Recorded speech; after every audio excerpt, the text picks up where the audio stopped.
Kenny Hill Gardening Simplified. It's November 1st. It's cold last night, and we can see how our roselle fared with our setup here.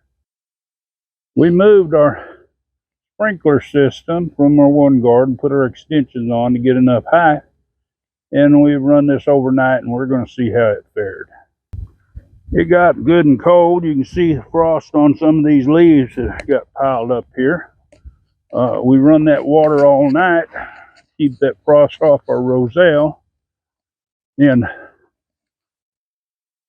with the amount of water, and it's kind of low output, but it's good and wet, but there's no frozen water. So we hope this warms up enough, because what we got is our roselle is just now blooming. We've had a few. These ones here were just a little bit older, and they've been opening up. Of course, they closed overnight, but we're loaded up with buds. And this happened last year. That first freeze, like this one would have, took and killed our whole crop. And after year before last, I really enjoyed my roselle tea, and I had some customers that really appreciated it. And I was hoping last year to get some. About the time it started blooming like this, that freeze come through and killed it all. So we decided to come up with an idea that would hopefully protect it. Now, the winds from the day before kind of got all this roselle leaning out towards the west here, because we had quite a bit of wind from the east, and roselle tends to not be real sturdy as far as for winds. It can lay it over, but it looks like day one that it's doing pretty good. Tonight it might get a little bit colder, so we're going to run it again. I almost forgot to turn it on last night, which would have been really a bummer. But anyway, we're going to do this again, see how it does for one more night. We're in the big greenhouse now, and we've covered some stuff up. This over here are late tomatoes. We're going to see if we can keep them producing. There's a few that have tomatoes. And then we've covered some of our citrus. You can see our little Christmas lights in there. And our watermelons that are in here, we'll see if they've kept enough ground heat to keep going. We have more citrus over there that's covered, and we run our light strands, a couple of them down there, give just enough heat, we hope, to keep those good. And our bigger orange and lemon are up here. And then our banana trees are really hard to cover. We covered some of it, but we put lights along the trunk to kind of keep some of the heat in, and we hope this kind of kept it going. The rest of this stuff, these cucumbers are pretty much gone.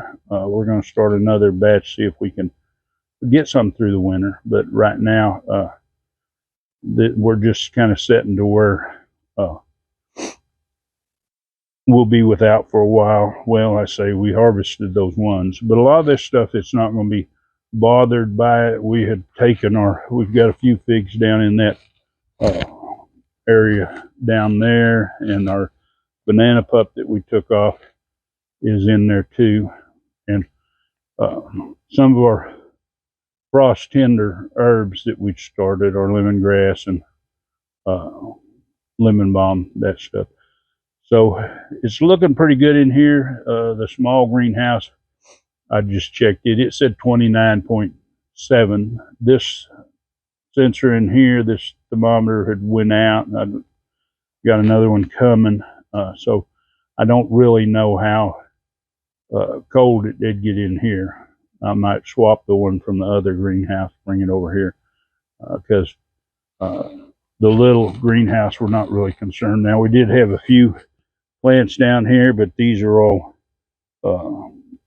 hardier plants, so this shouldn't hurt them. We'll go take a look out in the garden. Now our eggplant, they're probably going to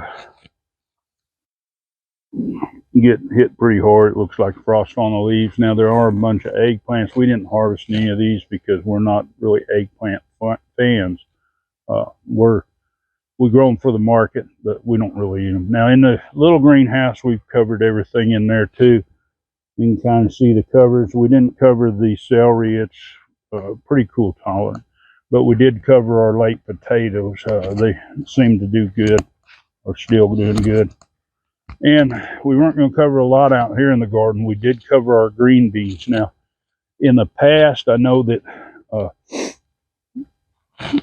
I come back and I watered them afterwards to kind of warm it up, and I ended up with a whole lot of leaves burnt. Now, I'm sure we're going to get a few burnt because there's no hoops on here. It's just row cover. But hopefully we should be able to pick green beans. This little spell is just going to last a couple more days. I think maybe one day it's going to get a little cooler tonight. Like our early peas, they don't care.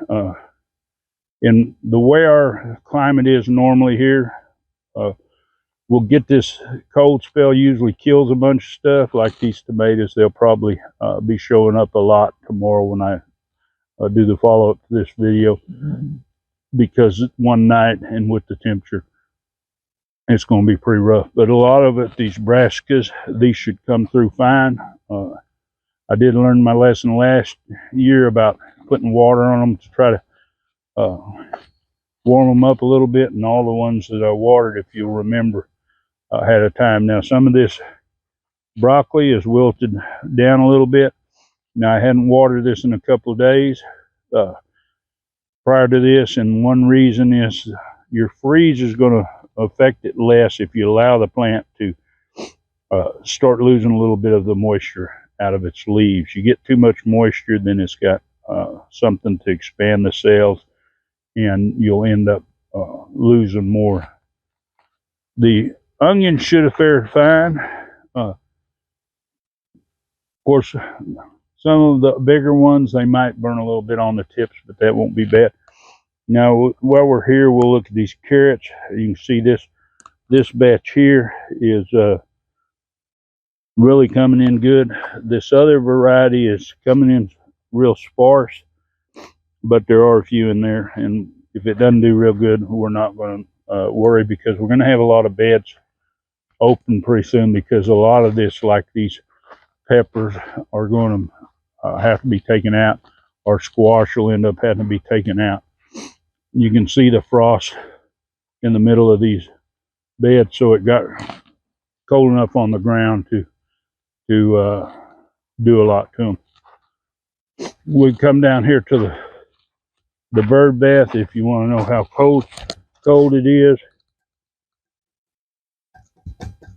We got a nice big, or I say we have a sheet of ice on here, so it did get good and cool last night.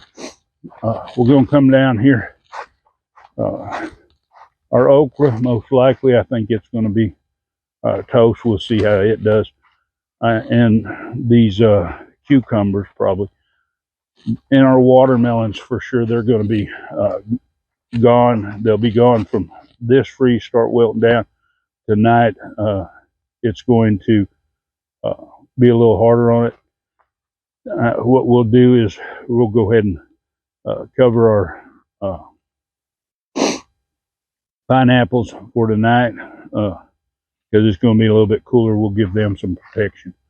But all our other brassicas, our greens, our cabbage, stuff like that, it all fared good. Okay, it's November 2nd.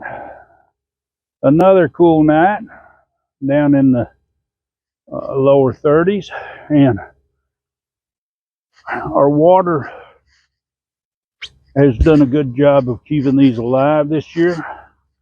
I'm sure these blooms will go ahead and open up and complete. It's going to start warming up a little bit. It'll still be in the 30s tonight, but not quite as low. It'll be mid 30s, maybe just a little above. So this should be able to survive, but we'll look and see what it did to the garden.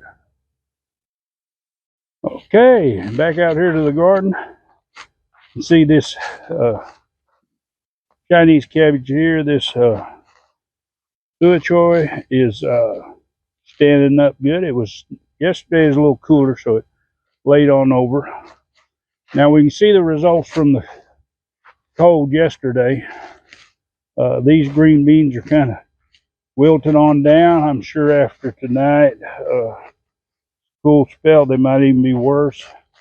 We're going to probably have to pull them out. Now, surprisingly, the peppers seem to fare okay, even though the lambs on their last leg. But the brassicas always do fine. It doesn't affect them. Now, our cilantro, it was wilted down more yesterday, but cilantro is a cool weather plant. Now, off in here, I had to move my thermostat or my thermometer. Now, this says it's 34.2 in here. Like I said, the celery would have done fine, and it looks like the potatoes have done fine too. You can see how they're still standing up good. I won't uncover them until tomorrow morning. It's only supposed to get 40 tonight, but I know how that goes. Surprisingly, looks like the eggplant fared pretty good. In the greenhouse here, everything did pretty good. Now our echinacea, some of it looks a little more drooped, but it was looking mighty sad. Now over here, our squash, it didn't fare quite so good. Yesterday, wilted it back pretty good, and of course this is probably going to have to come out for sure. Now, more surprises is down here where our okra is. Now it did get some of them and droop the leaves. You can see it kind of over on this side here. All these leaves is kind of crinkled up. These were damaged, but it looks like surprisingly we'll probably still be getting some okra down here. But some of these plants, like these on the end, they didn't fare so good. But this last row, it did pretty good. It's got a few right here, but not very many. Our cucumbers, it did get the upper vines. I thought it might get some more, but the lower ones are still good. So these should do pretty good. Now some of these that's sticking out through the greenhouse, of course, it kind of chopped them off. But the watermelons, it definitely did them in. They were looking better yesterday, the lower ones, or the leaves is underneath. Now it might have got a few more last night. It does look like it maybe was a little frost on them. We can tell where the watermelons are, but we're going to see if the vines have held up enough that they'll go ahead and ripen these watermelons, because some of them are still hiding in there, but it's a lot easier to see these other ones that were over here that had made, and I'm sure if there's any more, we'll be able to see them pretty easy here in a day or so. Now, we didn't cover the pineapple. We figured they would probably do okay. We figured we'd risk it on this one, and it looks like they're doing okay. So anyway, that's the way we ended up. But I hope a lot of you was like me, or you think about it that way. as far as harvesting the crops that you can before it freezes, because you never know which ones are going to get it or how cold it's going to be. And I thank you for watching to the end. And if you're new to my channel, well, go ahead and subscribe. Hit that bell, select all, so you'll get notifications. And if you like this, give it a big thumbs up. That really helps it in the realm of videos. And as always, enjoy that gardening experience.